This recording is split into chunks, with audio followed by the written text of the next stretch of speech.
ఈరోజు మేమైతే పోచమ్మకైతే వెళ్ళినాం అన్నమాట. అదేనండి, ఈ సమ్మర్లోనైతే మేము పోచమ్మ గుడికి వనభోజనాలకి వెళ్తాం అన్నమాట. అది ఇక్కడ ఇది వచ్చేసి పెద్దరాతిపల్లి మా దగ్గర ఉంటుంది. 1/2 అవర్ కూడా పట్టదు అనుకోండి, దగ్గరలోనే.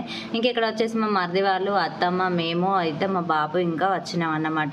పాపం మా బాబు ఎప్పుడు వచ్చినా ఒకటే డ్యూటీ అండి, తనకైతే కట్టింగ్ పనే పడుతుంది. ఎందుకంటే మా బావకు రాదు, మా మరిదికి రాదు ఆ పని అయితే. మా బాబు అయితే ఎందుకు వచ్చిందంటే పిల్లలైతే వాళ్ళ దగ్గర ఉన్నారు కదా, ఇంకా తీసుకొని రమ్మని అయితే చెప్పిన. అందుకే బాప అయితే ఇంటి నుండి పిల్లలను తీసుకొని ఇక్కడికి వచ్చేసిండు. ఫైనల్గానైతే గుడికాడికి వెళ్ళేసినాము. మా వాళ్ళని వీడియో తీయరా అని అంటే గుడికి వెళ్ళే వీడియోని అయితే మిస్ చేసిరండి, అసలైన వీడియోనే అది లేదు. ఇంకేముంది, వచ్చేసినాకనైతే ఇంకా వంట ప్రోగ్రామ్ పెట్టాల్సిందే కదా. మా డాడీ అయితే చికెన్ కర్రీ చేస్తాడు, నేనైతే కర్రీ వండుతున్నా. అస్సలు ఆ ఎండకు ఆ వేడికి అయితే చుక్కలు దిమ్మ తిరిగిపోయింది అనుకోండి. ఎందుకంటే అంత వేడి అన్నమాట. పైనుండి ఎండ వేడి, కింద ఈ మంట వేడి, మొత్తానికి అయితే కర్రీ అయితే ఆ వేడికి అయిపోయిందని చెప్పచ్చు. ఎంత తొందరగా అయిందంటే అంత తొందరగా అయిపోయిందన్నమాట చికెన్ అయితే. ఫైనల్గానైతే అందరం అలా కూర్చొని తింటూ ఉంటే ఒక పక్క వేడి గాలి, ఒక పక్క ఇంకేముంది వేడి వేడి కర్రీ, వేడి వేడి అన్నం అన్నమాట. ఫైనల్గా ఎలా వాళ్ళను కూర్చొని అయితే అందరం కంప్లీట్ చేసేసినామండి.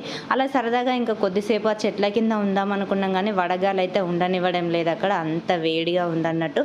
ఫైనల్గానైతే తినేసినాము, ఇంకా బయలుదేరడమే అన్నమాట. ఇంకేముంది, తట్టబుట్ట చదువుకొని బయలుదేరినాం ఫ్రెండ్స్. మా డాడీని అయితే ఇంటికి పంపించేసినాం, మేమైతే ఇటు వచ్చేసినాం అన్నమాట. ఫైనల్గా వీడియో ఇది. లైక్ చేయండి, షేర్ చేయండి, సబ్స్క్రైబ్ చేయండి.